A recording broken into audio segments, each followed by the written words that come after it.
القرآن پښتو ژباړه، تفسیر او زده کړه. سید ګران آغا کتابتون یې وړاندې کوي. بسم الله الرحمن الرحیم.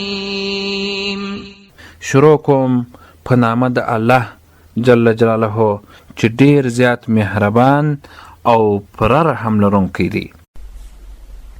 وبشر الصابرين الذين إذا أصابتهم مصيبة قالوا إنا لله وإنا إليه راجعون أولئك عليهم صلوات من ربهم ورحمة وأولئك هم المهتدون.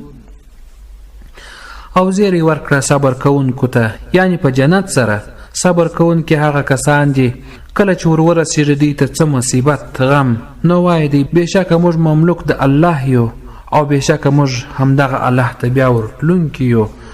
په آخرت کې دغه کسان پر دوی باندې د ثنا او صفت او په نیکه یادونه د طرفه د رب د دی او مهرباني ده، او دغه کسان همدوی دي سمه لار موندونکي حق ته.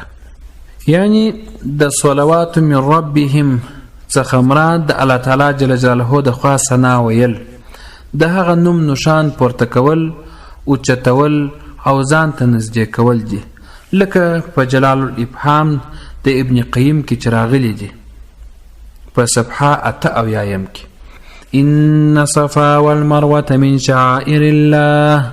بشک صفا او مروه د نشانو څخه د الله جل جلاله دی. یعنی مخکې د قبله د تحویل او په نورو قبلو باندې د کعبه د افضلیت ذکر وو. اوس د هغه د محل او د حج او عمره د ادا کولو ذکر فرمایي، څو چې د ولی اتم نعمت علیکم تصدیق او تکمیل په ښه ډول سره وسی.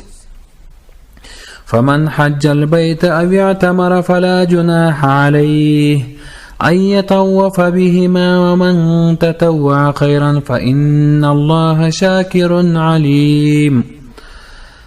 نو هر څوک چې اراده د حج وکي د بیت الله یا اراده د عمره وکي نو نسته هیڅ ګناه په د باندې چې طواف وکي په دې دواړو، یعنی د دواړو ترمنځ سعی وکي، او هر څوک چې وکي په خپل خوښه څه نیکي نو بېشکه الله شکر قبلونکی ښه عالم دی. یعنی صفا او مروه په مکه معظومه کې دوه غرونه دي. د مکې خلق د ابراهیم علی نبینا و علیه الصلاة والسلام د زمانې راهیسې همیشه حجونه کوي، او د حج کولو په وخت کې د دغو غرونو ترمنځ سعی یعنی تګ کوي. بیا هلته دوه زرغونه میلانو پخوا اوس نو پر هغه ځای باندې زرغونه ټوپان دي، دغه ځای ته چې راورسېږي بیا ځغاسته کوي، په ځغاسته د هغه ځای تېرېږي. د کفر په زمانه کې کافرانو په دغو غرونو دوه بوتان درولي وه چې د هغو تعظیم به یې کاوه، او داسې به یې ګڼله چې دا د طواف او سعی د هغو دواړو د تعظیم دپاره دي. کله چې د اسلام پاک دین خپور سو او خلک د بت پرستۍ څخه تائب سول، توبه یې وکړل، نو داسې خیال وسو چې د صفا او مروه طواف د هغو بوتان د تعظیم دپاره و. نو څرنګه چې د بوتانو تعظیم حرام سو، نو شاید چې د صفا او مروه تعظیم هم ممنوع سي.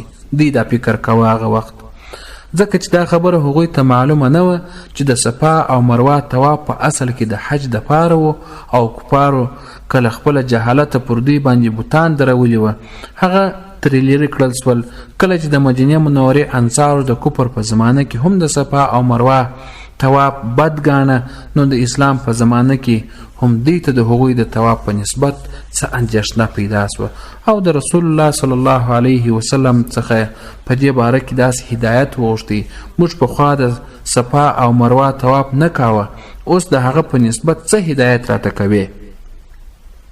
په دې مناسبت نو دغه آیات نازل سو، او دواړې فریقو ته دا ور وښول سوله چې د صفا او مروه ترمنځ به سعی طواف کې کومه ګناه او خرابي نسته، بلکې دا په اصل کې د الله تعالی جل جلاله نښې دي، او د هغوی طواف کول پکار دي.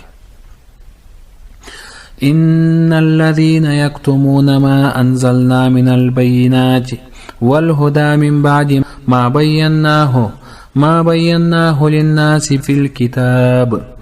بېشکه هغه کسان چې پټوي یعنې دوی له خلکو څخه هغه شی چې نازل کړی دی موږ له ښکارو احکامو او واضحو دلایلو او د هدایت خبرې پس له هغه چې بیان کړی دی موږ هغه لپاره د خلکو یعنی بني اسرائیلو په کتاب یعنی تورات کې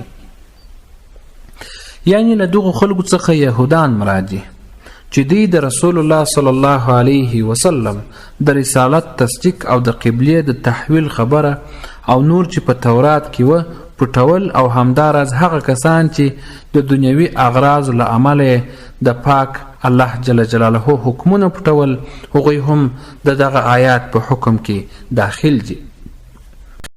د قرآن کریم د پښتو ژباړې تفسیر او زده کړې لپاره زموږ چینل سبسکرایب کړئ او څنګ ته یې د زنګ پر سویچ باندې کلیک وکړئ.